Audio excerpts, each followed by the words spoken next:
Good morning, students. Today, our topic is differences in rural societies.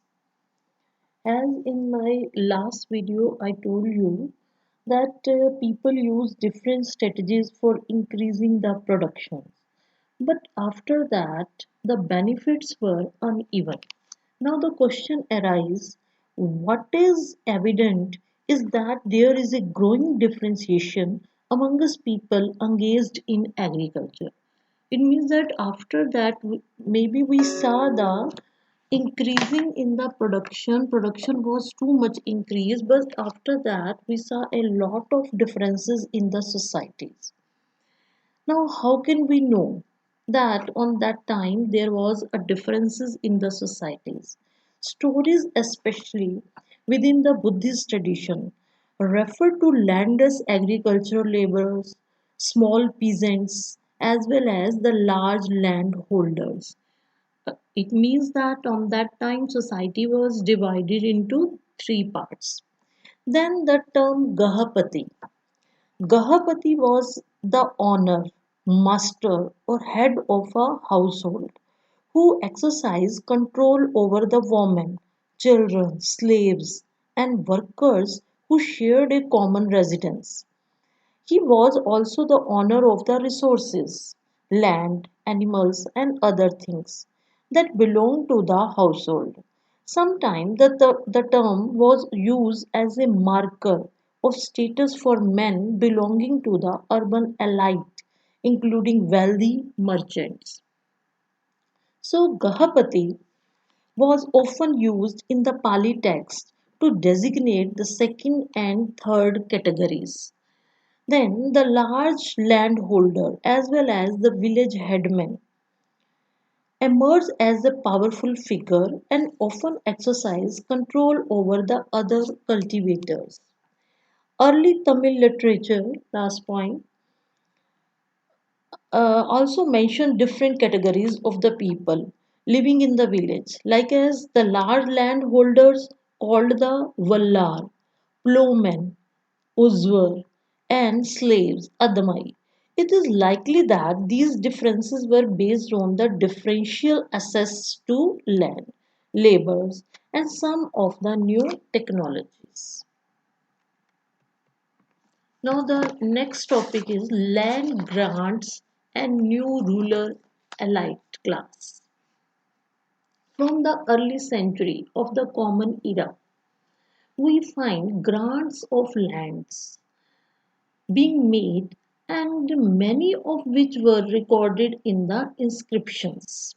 It means that through the inscriptions we also getting the knowledge that people they granted their lands.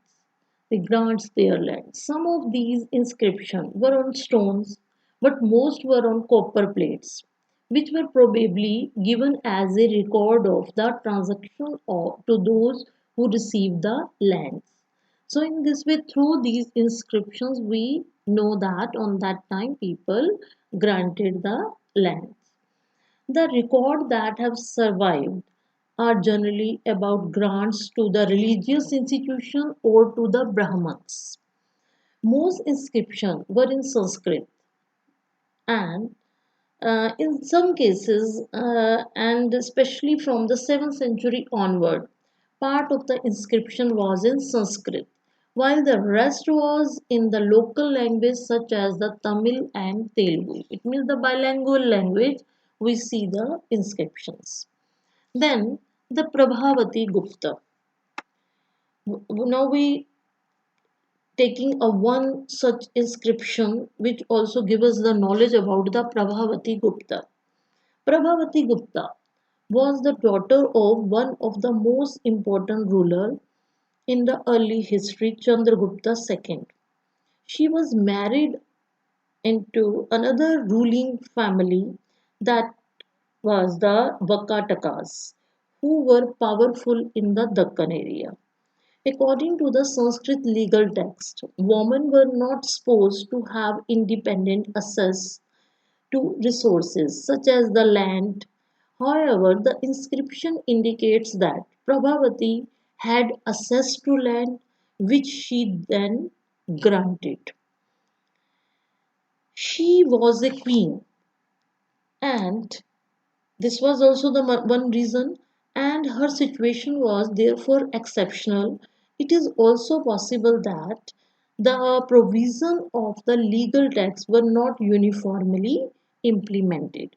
It means that perhaps this indicates the Dharam Shastra was not always followed by all the people. Then the question arises, why were the land grants given? Our historians have different views on this. First point, the some feels that the land grants were part of a strategy adopted by ruling lineage to extend agriculture to new areas. The second views, the other suggested that the land grants were indicative of the weakening political power. As kings were losing control over their samantas, they tried to win allies by making land grants. Others feel that the kings tried to protect themselves as a superman because they were losing control. They wanted to it means that legitimize the rule, and they wanted to present at least a facade means show off karna of their power. So in this way we see that's why the kings maybe they granted their lands. Thank you, students.